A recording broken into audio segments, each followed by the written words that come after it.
Je me souviens de ce jour comme si c'était hier. Margot s'était approchée de moi dans la cour du lycée. Son sourire faux comme un masque de carnaval. Et avait lancé à voix haute, « Et la lesbienne? Tu crois que personne ne sait ce que tu fais avec les filles dans les toilettes ?» Les rires avaient fusé de toutes parts. Et mon monde s'était effondré en un instant. J'avais 16 ans. Et ce mot, craché comme un venin, avait scellé mon destin. Mon cœur battait la chamade tandis que je fuyais vers les vestiaires.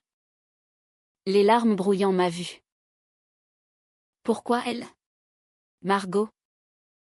La reine du lycée. Belle. Populaire. Avec ses cheveux blonds cascadant comme une cascade d'or et ses yeux bleus qui transperçaient l'âme. Elle m'avait choisi comme cible. Et je ne comprenais pas. Était-ce de la jalousie? De la peur? Ou simplement la cruauté gratuite des adolescents qui cherchent à affirmer leur pouvoir? Dans ma tête, les pensées tourbillonnaient comme un ouragan. Pourquoi moi? Que ai-je fait pour mériter ça?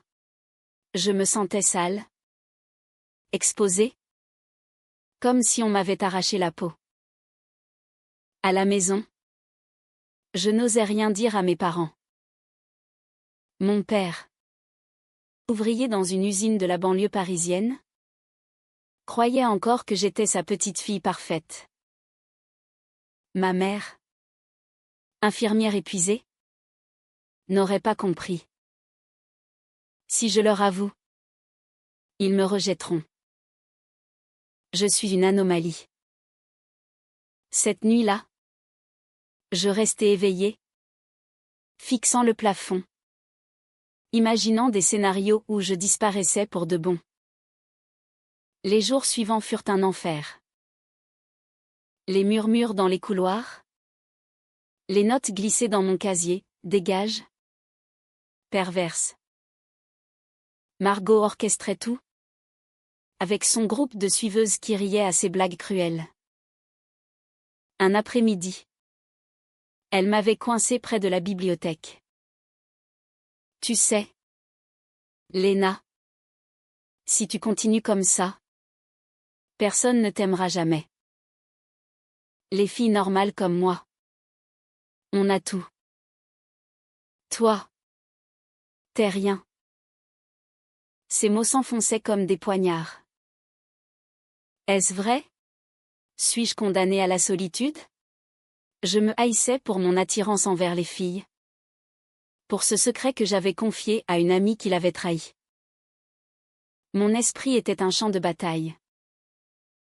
Peut-être que si je change, si je fais semblant d'aimer les garçons, tout s'arrêtera.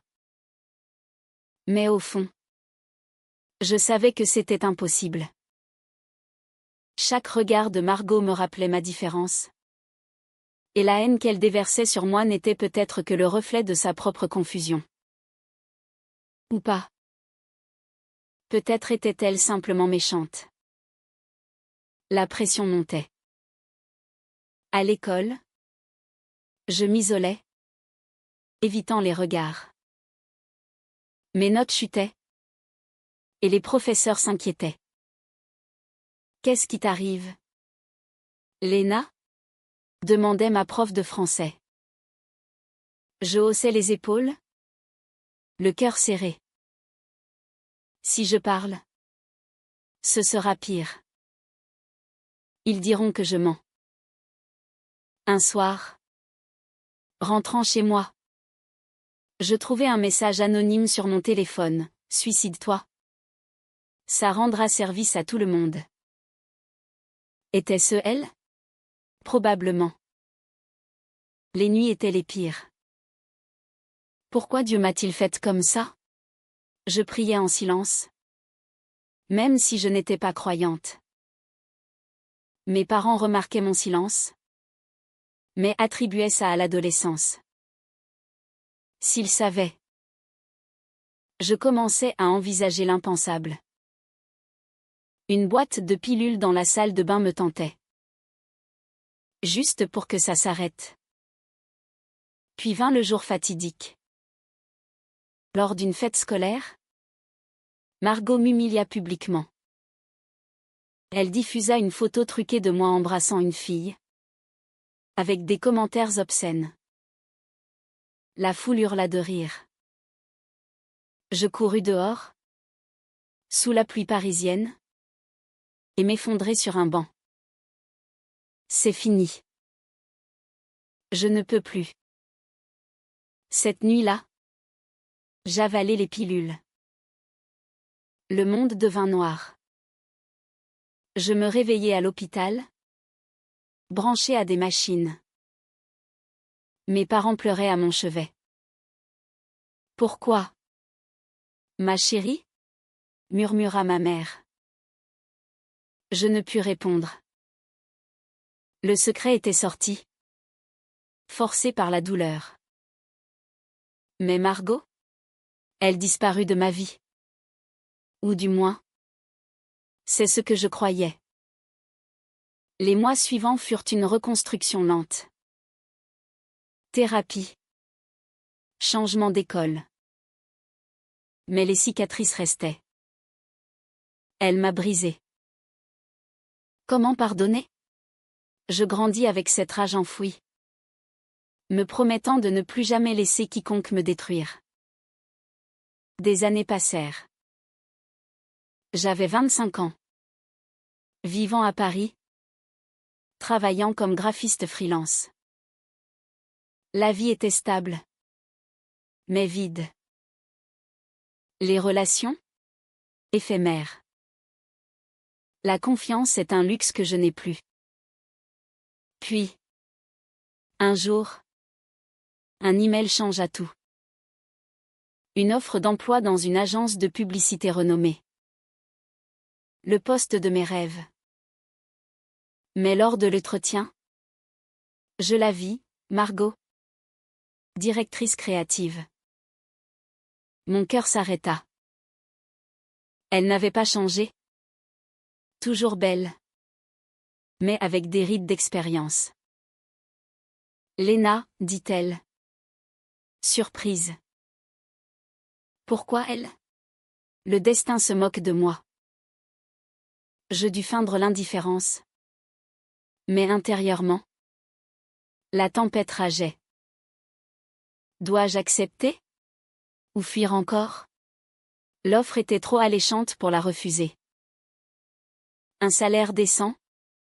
Des projets excitants dans le cœur de Paris. Mais travailler avec Margot? C'était comme danser sur un volcan.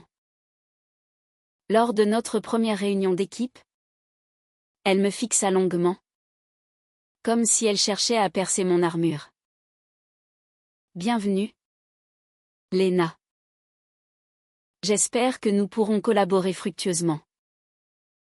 Sa voix était professionnelle, mais je sentais une faille. Qu'est-ce qu'elle cache? Dans mon esprit, les souvenirs affluaient. Elle m'a poussé au bord du gouffre. Et maintenant? Elle joue la chef bienveillante? Je me forçais à sourire. Mais chaque interaction était une épreuve. Un jour, elle me convoqua dans son bureau. Ton travail est excellent, mais je sens une tension. Parle-moi. Parler? À toi. Qui m'a détruite? Je ravalai ma bile. Tout va bien, Margot. Mais la vérité bouillonnait. Pourquoi n'as-tu jamais regretté? Étais-tu si insensible? Les nuits. Je revivais les humiliations. Peut-être qu'elle a changé. Ou peut-être pas. Au bureau. Les rumeurs circulaient, Margot était impitoyable. Licenciement sans pitié. Comme au lycée. Puis vint un projet commun. Nous devions créer une campagne pour une association LGBT. Ironie du sort. Léna. Ton perspective personnelle pourrait enrichir ça. Dit-elle. Ma perspective? Celle que tu as piétinée? Mon sang bouillait. Pourquoi moi? Répliquai-je. Elle hésita. Parce que je sais ce que tu as traversé. Elle sait? La rage m'envahit. Bien sûr qu'elle sait. C'est elle la cause. Mais je gardai le silence. Travaillant tard. Évitant ses regards. Un soir. Seul au bureau. Je fouillai ses dossiers par curiosité malsaine. Et je trouvai une lettre, adressée à moi. Datée de 10 ans. Léna. Je suis désolée pour tout. J'étais perdue. Quoi? Elle avait essayé de s'excuser? Mon monde chancela. Pourquoi ne l'ai-je jamais reçu? Les doutes s'insinuaient. Était-ce un mensonge? Ou une vérité enfouie? Le lendemain. Je la confrontai. Cette lettre. Pourquoi? Elle blêmit. Tu l'as vue? C'était après ton incident. Mais tes parents l'ont refusé. Mes parents? La trahison me frappa. Ils m'ont protégée. Ou m'ont-ils privé de closure? Les émotions tourbillonnaient, colère, confusion. Margot n'était pas le monstre absolu? Elle avoua, au lycée. J'étais jalouse. J'éprouvais la même chose que toi. Mais je le niais. Te harceler était ma façon de me cacher. Elle aussi? Mon cœur se serra. Tout ce temps. Elle luttait contre elle-même? Mais la douleur persistait. Ça n'excuse pas. Tu m'as ruiné. Nous parlâmes des heures. Larmes aux yeux. Je me haïssais. Léna. Ma famille conservatrice. J'ai projeté ma peur sur toi. Les révélations s'enchaînaient. Comment pardonner une telle trahison? Intérieurement. Je luttais. Une partie de moi veut la haïr éternellement. L'autre voit sa vulnérabilité. Notre collaboration devint tendue, chargée d'émotions refoulées. Un voyage d'affaires à Lyon nous força à cohabiter. Dans l'hôtel, les conversations devinrent intimes. J'ai essayé de me marier. Pour renormaliser? Confia-t-elle. Mais c'était un échec. Comme moi. Avec mes relations forcées. Les parallèles me frappaient. Sommes-nous des miroirs brisés? Pourtant, la méfiance persistait. Est-ce une manipulation? Un soir, après un dîner arrosé, elle s'approcha trop près. Léna. Je reculai. Non. Pas comme ça. Pas avec toi. Mon esprit hurlait, traîtresse. Mais mon cœur murmurait autrement. De retour à Paris, un scandale éclata. Un collègue accusa Margot de favoritisme envers moi.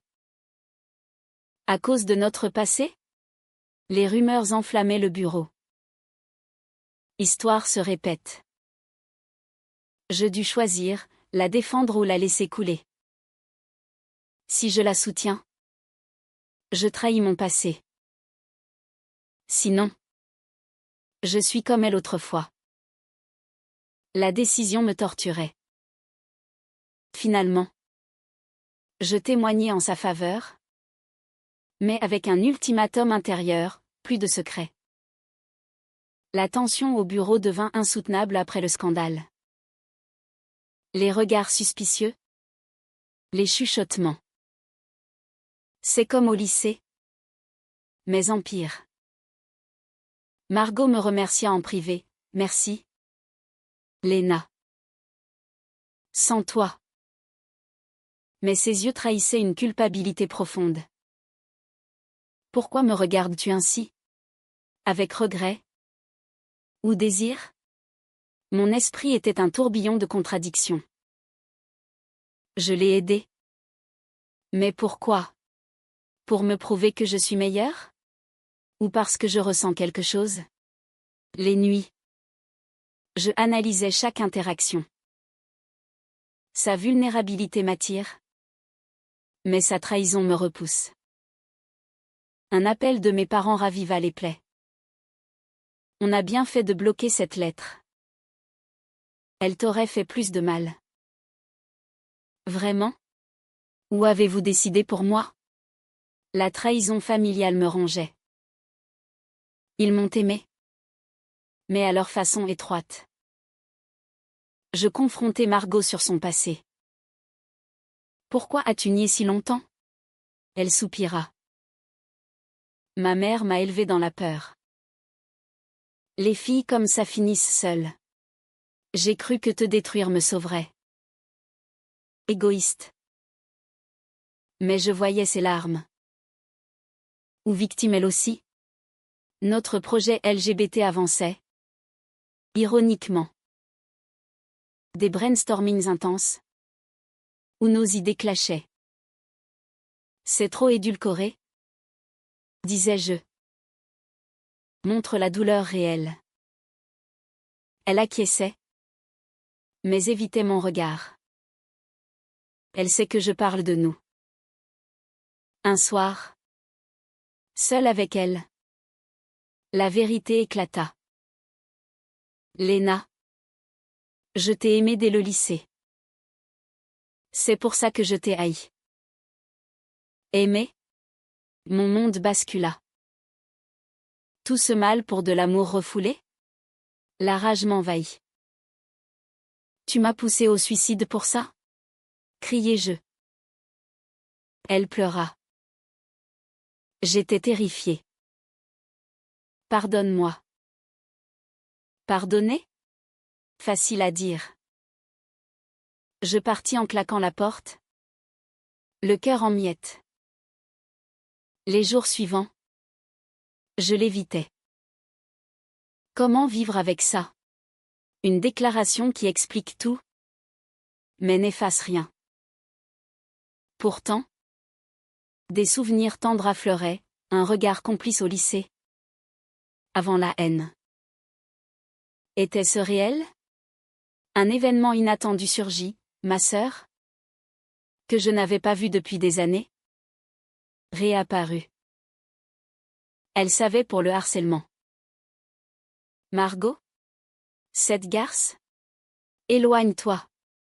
Mais elle ajouta, j'ai entendu qu'elle a aidé des associations LGBT anonymement. Quoi? Une rédemption cachée? Les doutes s'amplifiaient. Est-elle sincère maintenant? Je fouillais en ligne, trouvant des dons discrets. Pourquoi cacher? Par honte? Confrontation à nouveau. Pourquoi ces dons? Elle avoua, pour expier. Pour toi. Pour moi. L'émotion me submergea. Une partie de moi veut la croire. L'autre crie trahison. Notre relation évolua en un tango émotionnel, proximité. Puis distance. Un dîner improvisé tourna au vinaigre. Je ne peux pas. Margot. Le passé est trop lourd. Elle insista, laisse-moi prouver. Puis. Le Haut-Trao, un accident.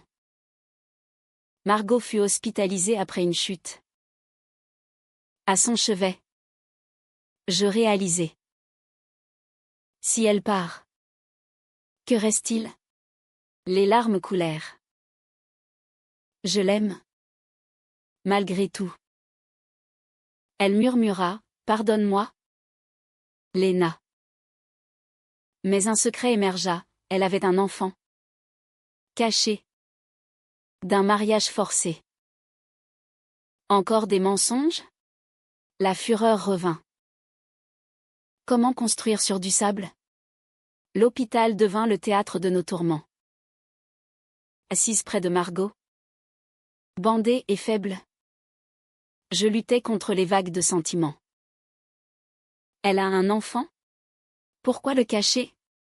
Elle expliqua, c'était avant. Un mariage arrangé par ma famille. Le père est parti. Et j'élève seule ma fille. Anaïs. 6 ans. Je ne voulais pas compliquer les choses. Compliquer? C'est une vie entière. Mon esprit hurlait. Encore une trahison. Comment lui faire confiance? Pourtant, voir sa vulnérabilité me brisait. Elle a souffert aussi. Dans l'ombre. Les visites devinrent rituelles, chargées de silence lourd. Un jour, Anaïs apparut, petite blonde aux yeux bleus comme sa mère. T'es l'amie de maman, demanda-t-elle innocemment. Amie? Si seulement. Mon cœur fondit. Cet enfant change tout. Margot me regarda, elle c'est pour moi. Je lui ai dit la vérité.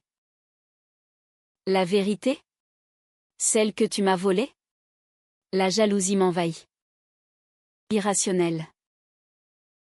Elle a une famille. Et moi? Des cicatrices. Mais intérieurement, je questionnais, puis-je entrer dans cette vie? De retour au travail, le projet LGBT culmina en une présentation chaotique. Un investisseur conservateur attaqua, c'est trop militant. Margot défendit, c'est la réalité.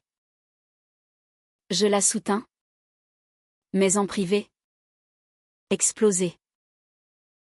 Pourquoi tout cacher? Ton enfant. Ton passé. Elle craqua, j'avais peur de te perdre à nouveau. Perdre? Nous n'avons jamais eu. Les larmes coulaient. Nous sommes deux âmes brisées. Cherchant la colle. Une nuit. Chez elle. Avec Anaïs endormie. Nous parlâmes vraiment. J'ai tenté de me suicider aussi. Après le lycée. Avoua-t-elle. À cause de la culpabilité. Suicide? Le choc me paralysa. Nous sommes miroirs. La compassion surgit. Elle n'était pas monstre. Mais victime. Nos mains se touchèrent. Un geste innocent. Mais électrique. Est-ce le début? Ou la fin? Pourtant. Un twist, mes parents apprirent pour notre collaboration. Mon père appela. Furieux, éloigne-toi de cette fille. Elle t'a détruite. Détruite? Ou reconstruite? Le conflit familial s'intensifia. Dois-je choisir entre passé et futur? Margot proposa, rencontrons-les. L'idée me terrifia. Et si ça explose? La rencontre fut tendue. Dans un café parisien. Mes parents accusèrent. Elle s'excusa. J'étais perdue. Pardonnez-moi. Ma mère pleura. Pardon possible? Mais un secret final émergea, Margot avait été forcée par son propre harcèlement familial. Son père, violent, l'avait battue pour ses doutes. Violence cachée? La pitié m'envahit. Tant de couches de douleur. Notre lien se approfondit. Mais lentement. Des promenades au Louvre. Des confessions tardives. Je tombe amoureuse. Malgré la peur. Un baiser volé. Chaste. C'est là le pacte. Mais est-ce réel? Puis, la crise, Anaïs tomba malade. À l'hôpital, Margot paniqua. Je ne peux pas la perdre. Je restai, soutenant. C'est ça. L'amour? Endurer ensemble? La maladie d'Anaïs fut un tournant. Des nuits blanches à veiller. Main dans la main avec Margot.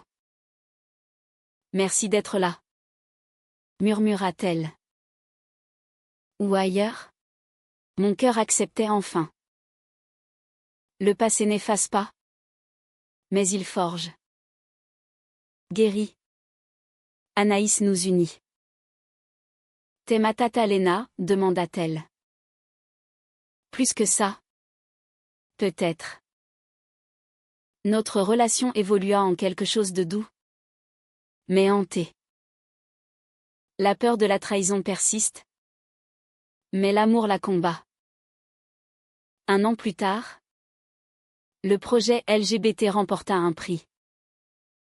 Sur scène, Margot me dédia, à Lena, qui m'a appris le pardon. Les applaudissements masquaient mes larmes. Pardon? C'est un voyage, pas une destination. Mais la vie testa encore. Une ex de Margot réapparut, jalouse, répandant des rumeurs. Elle te manipule, Lena. Vrai? Les doutes ressurgirent. Après tout, son passé. Confrontation explosive, dis-moi la vérité. Elle jura, c'est fini. Toi seul. La crise culmina en une dispute féroce. Je ne peux plus. Margot. Trop de mensonges. Je partis. Cœur brisé.